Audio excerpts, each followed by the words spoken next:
masacre. Capítulo 23. Ha llegado el momento. Lo señala un diálogo breve, impresionante. ¿Qué nos van a hacer?, pregunta uno. Camine para adelante, le responden. Nosotros somos inocentes, gritan varios.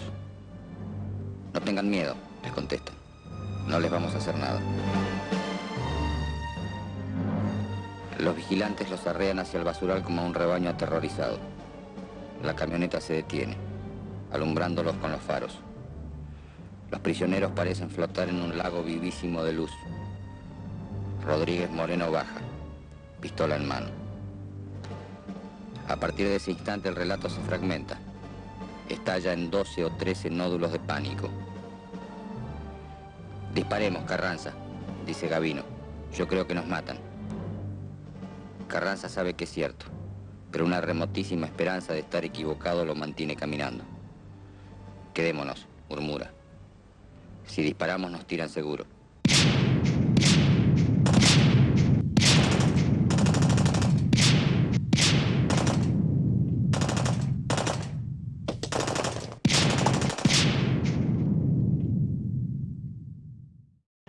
Carta abierta de Rodolfo Walsh a la Junta Militar. Buenos Aires, 24 de marzo de 1977. Punto 1. La censura de prensa, la persecución a intelectuales, el allanamiento de mi casa en El Tigre, el asesinato de amigos queridos y la pérdida de una hija que murió combatiéndolos son algunos de los hechos que me obligan a esta forma de expresión clandestina después de haber opinado libremente como escritor y periodista durante casi 30 años. El primer aniversario de esta Junta Militar ha motivado un balance de la acción de gobierno en documentos y discursos oficiales donde lo que ustedes llaman aciertos son errores, los que reconocen como errores son crímenes y lo que omiten son calamidades. El 24 de marzo de 1976 derrocaron ustedes a un gobierno del que formaban parte, a cuyo desprestigio contribuyeron como ejecutores de su política represiva y cuyo término estaba señalado por elecciones convocadas para 9 meses más tarde. En esa perspectiva, lo que ustedes liquidaron no fue el mandato transitorio de Isabel Martínez, sino la posibilidad de un proceso democrático donde el pueblo remediara males que ustedes continuaron y agravaron. Ilegítimo en su origen, el gobierno que ustedes ejercen pudo legitimarse en los hechos recuperando el programa en que coincidieron en las elecciones de 1973 el 80% de los argentinos y que sigue en pie como expresión objetiva de la voluntad del pueblo, único significado posible de ese, entre comillas, ser nacional que ustedes invocan tan a menudo. Invirtiendo ese camino, han restaurado ustedes la corriente de ideas e intereses de minorías derrotadas que traban el desarrollo de las fuerzas productivas, explotan al pueblo y disgregan la nación. Una política semejante solo puede imponerse transitoriamente, prohibiendo los partidos, interviniendo los sindicatos, amordazando la prensa e implantando el terror más profundo que ha conocido la sociedad argentina. Punto 2. 15.000 desaparecidos, 10.000 presos, 4.000 muertos, decenas de miles de desterrados son la cifra desnuda de ese terror. Colmadas las cárceles ordinarias, crearon ustedes en las principales guarniciones del país virtuales campos de concentración donde no entra ningún juez, abogado, periodista u observador internacional. El secreto militar de los procedimientos, invocado como necesidad de la investigación, convierte a la mayoría de las detenciones en secuestros que permiten la tortura sin límite y el fusilamiento sin juicio. Más de 7.000 recursos de habeas corpus han sido contestados negativamente este último año. En otros miles de casos de desaparición, el recurso ni siquiera se ha presentado porque se conoce de antemano su inutilidad o porque no se encuentra abogado que ose presentarlo después que los 50 o 60 que lo hacían fueron, a su turno, secuestrados. De este modo han despojado ustedes a la tortura de su límite en el tiempo. Como el detenido no existe, no hay posibilidad de presentarlo al juez en 10 días, según manda una ley que fue respetada aún en las cumbres represivas de anteriores dictaduras. La falta de límite en el tiempo ha sido complementada con la falta de límite en los métodos, retrocediendo a épocas en que se operó directamente sobre las articulaciones y las vísceras de las víctimas, ahora con auxiliares quirúrgicos y farmacológicos de que no dispusieron los antiguos verdugos. El potro, el torno, el despellejamiento en vida, la sierra de los inquisidores medievales reaparecen en los testimonios junto con la picana y el, entre comillas, submarino, el soplete de las actualizaciones contemporáneas. Mediante sucesivas concesiones al supuesto de que el fin de exterminar la guerrilla justifica todos los medios que usan, han llegado ustedes a la tortura absoluta, intemporal, metafísica, en la medida que el fin original de obtener información se extravía en las mentes perturbadas que la administran para ceder al impulso de machacar la sustancia humana hasta quebrarla y hacerle perder la dignidad que perdió el verdugo, que ustedes mismos han perdido. Punto 3. La negativa de esa junta a publicar los nombres de los prisioneros es asimismo la cobertura de una sistemática ejecución de rehenes en lugares descampados y horas de la madrugada con el pretexto de fraguados combates e imaginarias tentativas de fuga. Extremistas que panfletean el campo, pintan acequias o se amontonan de a 10 en vehículos que se incendian son los estereotipos de un libreto que no está hecho para ser creído, sino para burlar la reacción internacional ante ejecuciones en regla, mientras en lo interno se subraya el carácter de represalias desatadas en los mismos lugares y en fecha inmediata a las acciones guerrilleras. 70 fusilados tras la bomba en Seguridad Federal, 55 en respuesta a la voladura del Departamento de Policía de La Plata, 30 por el atentado en el Ministerio de Defensa, 40 en la masacre del Año Nuevo que siguió a la muerte del coronel Castellanos, 19 tras la explosión que destruyó la comisaría de Ciudadela. Forman parte de 1.200 ejecuciones en 300 supuestos combates donde el oponente no tuvo heridos y las fuerzas a su mando no tuvieron muertos. Depositarios de una culpa colectiva abolida en las normas civilizadas de justicia, incapaces de influir en la política que dicta los hechos por los cuales son represaliados, muchos de esos rehenes son delegados sindicales, intelectuales, familiares de guerrilleros, opositores no armados, simples sospechosos a los que se mata para equilibrar la balanza de las bajas según la doctrina extranjera de, entre comillas, cuenta cadáveres, que usaron los SS en los países ocupados y los invasores en Vietnam. El remate de guerrilleros heridos o capturados en combates reales es asimismo una evidencia que surge de los comunicados militares que en un año atribuyeron a la guerrilla 600 muertos y solo 10 o 15 heridos, proporción desconocida en los más encarnizados conflictos.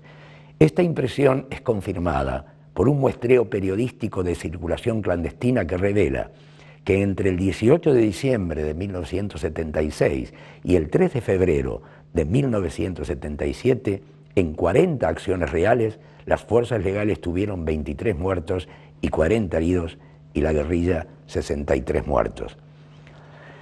Más de 100 procesados han sido igualmente abatidos en tentativas de fuga cuyo relato oficial tampoco está destinado a que alguien lo crea, sino a prevenir a la guerrilla y los partidos de que aún los presos reconocidos son la reserva estratégica de las represalias de que disponen los comandantes de cuerpo según la marcha de los combates, la conveniencia didáctica o el humor del momento.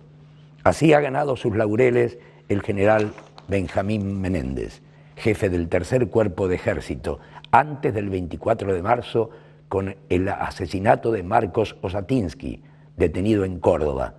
Después, con la muerte de Hugo Vaca Narvaja y otros 50 prisioneros en variadas aplicaciones de la ley de fuga ejecutadas sin piedad y narradas sin pudor.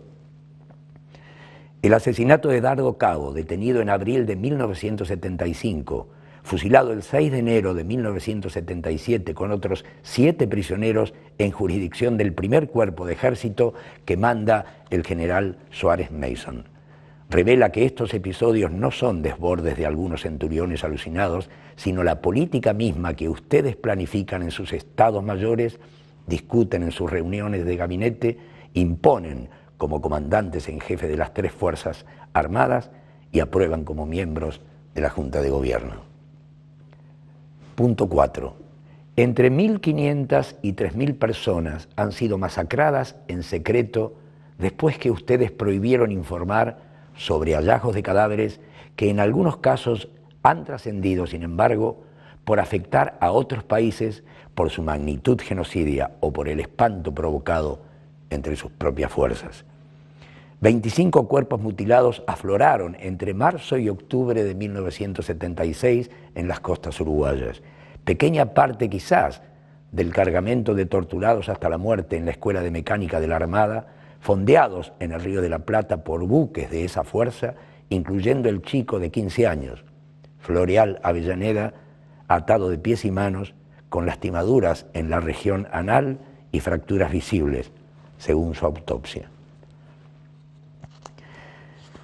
Un verdadero cementerio lacustre descubrió en agosto de 1976 un vecino que buceaba en el lago San Roque de Córdoba. Acudió a la comisaría, donde no le recibieron la denuncia, y escribió a los diarios que no la publicaron. 34 cadáveres en Buenos Aires entre el 3 y el 9 de abril de 1976, 8 en San Telmo el 4 de julio, 10 en el río Luján el 9 de octubre, sirven de marco a las masacres del 20 de agosto que apilaron 30 muertos a 15 kilómetros de Campo de Mayo y 17 en Loma de Zamora. En esos enunciados se agota la ficción de bandas de derecha presuntas herederas de las 3A de López Rega, capaces de atravesar la mayor guarnición del país en camiones militares, de alfombrar de muertos el Río de la Plata o de arrojar prisioneros al mar desde los transportes de la Primera Brigada Aérea, sin que se enteren el general Videla, el almirante Macera o el brigadier Agosti. Las 3A son hoy las 3 armas.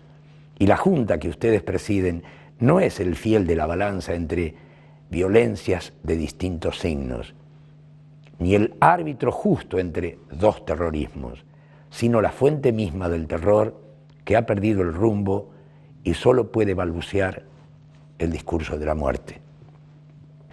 La misma continuidad histórica liga el asesinato del general Carlos Prats durante el anterior gobierno con el secuestro y muerte del general Juan José Torres, Selmar Michelini, Héctor Gutiérrez Ruiz y decenas de asilados en quienes se ha querido asesinar la posibilidad de procesos democráticos en Chile, Bolivia y Uruguay. La segura participación en esos crímenes del Departamento de Asuntos Extranjeros de la Policía Federal, conducido por oficiales becados de la CIA a través de la AIT, como los comisarios Juan Gatel y Antonio Guettor, sometidos ellos mismos a la autoridad de Mr. Gardner Hathaway, Station Chief de la CIA en Argentina, es semillero de futuras revelaciones como las que hoy sacuden a la comunidad internacional, que no han de agotarse siquiera cuando se esclarezcan el papel de esa agencia y de altos jefes del ejército encabezados por el general Menéndez en la creación de la Logia Libertadores de América, que reemplazó a las 3A hasta que su papel global fue asumido por esa junta en nombre de las 3 armas. Este cuadro de exterminio no excluye siquiera el arreglo personal de cuentas como el asesinato del capitán Horacio Gándara, quien desde hace una década investigaba los negociados de altos jefes de la Marina o del periodista de, entre comillas, prensa libre, Horacio Novillo, apuñalado y calcinado después que ese diario denunció las conexiones del ministro Martínez de Oz con monopolios internacionales. A la luz de estos episodios cobra su significado final la definición de la guerra pronunciada por uno de sus jefes, entre comillas: la lucha que libramos no reconoce límites morales ni naturales, se realiza más allá del bien y del mal. Punto 5. Estos hechos que sacuden la conciencia del mundo civilizado no son, sin embargo, los que mayores sufrimientos han traído al pueblo argentino ni las peores violaciones de los derechos humanos en que ustedes incurren. En la política económica de ese gobierno debe buscarse no solo la explicación de sus crímenes, sino una atrocidad mayor que castiga a millones de seres humanos con la miseria planificada. En un año han reducido ustedes el salario real de los trabajadores al 40%, disminuido su participación en el ingreso nacional al 30%, elevado de 6 a 18 horas la jornada de labor que necesita un obrero para pagar la canasta familiar, resucitando así formas de trabajo forzado que no persisten ni en los últimos reductos coloniales. Congelando salarios a culatazos mientras los precios suben en las puntas de las bayonetas, aboliendo toda forma de reclamación colectiva, prohibiendo asambleas y comisiones internas, alargando horarios, elevando la desocupación al récord del 9%, prometiendo aumentarla con 300.000 nuevos despidos. Han retrotraído las relaciones de producción a los comienzos de la era industrial y cuando los trabajadores han querido protestar, los han calificado de subversivos, secuestrando cuerpos enteros de delegados que en algunos casos aparecieron muertos y en otros no aparecieron. Los resultados de esa política han sido fulminantes. En este primer año de gobierno, el consumo de alimentos ha disminuido el 40%, el de ropa más del 50%, el de medicinas ha desaparecido prácticamente en las capas populares. Ya hay zonas del Gran Buenos Aires donde la mortalidad infantil supera el 30%, cifra que nos iguala con Rhodesia, Dahomey o las Guayanas. Enfermedades como la diarrea estival, las parasitosis y hasta la rabia en que las cifras trepan hacia marcas mundiales o las superan. Como si esas fueran metas deseadas y buscadas, han reducido ustedes el presupuesto de la salud pública a menos de 1/3 de los gastos militares, suprimiendo hasta los hospitales gratuitos mientras centenares de médicos, profesionales y técnicos se suman al éxodo provocado por el terror, los bajos sueldos o, entre comillas, la racionalización. Basta andar unas horas por el Gran Buenos Aires para comprobar la rapidez con que semejante política la convirtió en una villa miseria de 10 millones de habitantes. Ciudades a media luz, barrios enteros sin agua porque las industrias monopólicas saquean las napas subterráneas, millares de cuadras convertidas en un solo bache porque ustedes solo pavimentan los barrios militares y adornan la Plaza de Mayo. El río más grande del mundo contaminado en todas sus playas porque los socios del ministro Martínez de Oz arrojan en él sus residuos industriales y la única medida de gobierno que ustedes han tomado es prohibir a la gente que se bañe. Tampoco en las metas abstractas de la economía, a las que suelen llamar, entre comillas, el país, han sido ustedes más afortunados. Un descenso del Producto Bruto que orilla el 3%, una deuda exterior que alcanza a $600 por habitante, una inflación anual del 400%, un aumento del circulante que en solo una semana de diciembre llegó al 9%, una baja del 13% en la inversión externa constituyen también marcas mundiales, raro fruto de la fría deliberación y la cruda inepcia. Mientras todas las funciones creadoras y protectoras del Estado se atrofian hasta disolverse en la pura anemia, una sola crece y se vuelve autónoma. 1.800 millones de dólares que equivalen a la mitad de las exportaciones argentinas presupuestados para seguridad y defensa en 1977, 4.000 nuevas plazas de agentes en la Policía Federal, 12.000 en la provincia de Buenos Aires con sueldos que duplican el de un obrero industrial y triplican el de un director de escuela, mientras en secreto se elevan los propios sueldos militares a partir de febrero en un 120%. Prueban que no hay congelación ni desocupación en el reino de la tortura y de la muerte, único campo de la actividad argentina donde el producto crece y donde la cotización por guerrillero abatido sube más rápido que el dólar. Punto 6.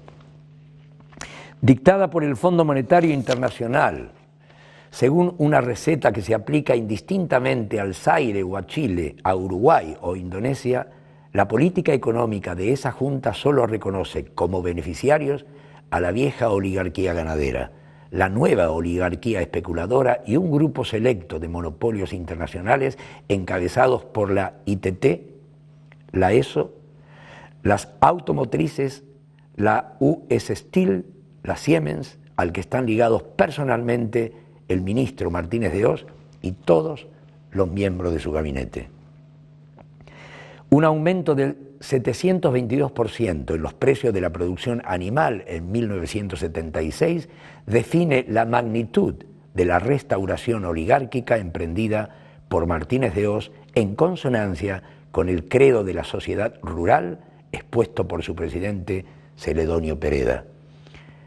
Llena de asombro que ciertos grupos pequeños pero activos sigan insistiendo en que los alimentos deben ser baratos.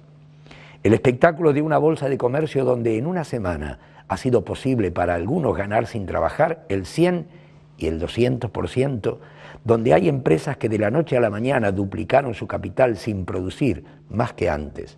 La rueda loca de la especulación en dólares, letras, valores ajustables, la usura simple que ya calcula el interés por hora, son hechos bien curiosos bajo un gobierno que venía a acabar con, entre comillas, el festín de los corruptos.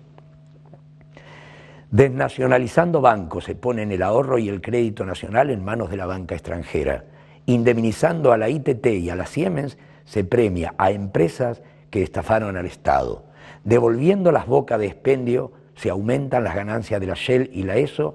Rebajando los aranceles aduaneros se crean empleos en Hong Kong o Singapur y desocupación en la Argentina. Frente al conjunto de esos hechos, cabe preguntarse quiénes son los apátridas de los comunicados oficiales. ¿Dónde están los mercenarios al servicio de intereses foráneos? ¿Cuál es la ideología que amenaza al ser nacional? Si una propaganda abrumadora, reflejo deforme de hechos malvados, no pretendiera que esa junta procura la paz, que el general Videla defiende los derechos humanos o que el almirante Macera ama la vida, aún cabría pedir a los señores comandantes en jefe de las tres armas que meditaran sobre el abismo al que conducen al país tras la ilusión de ganar una guerra que, aún si mataran al último guerrillero, no haría más que empezar bajo nuevas formas, porque las causas que hace más de 20 años mueven la resistencia del pueblo argentino no estarán desaparecidas, sino agravadas por el recuerdo del estrago causado y la revelación de las atrocidades cometidas. Estas son las reflexiones que en el primer aniversario de su infausto gobierno he querido hacer llegar a los miembros de esa junta, sin esperanza de ser escuchado, con la certeza de ser perseguido, pero fiel al compromiso que asumí hace mucho tiempo de dar testimonio en momentos difíciles. Rodolfo Walsh, Buenos Aires, 24 de marzo de 1977.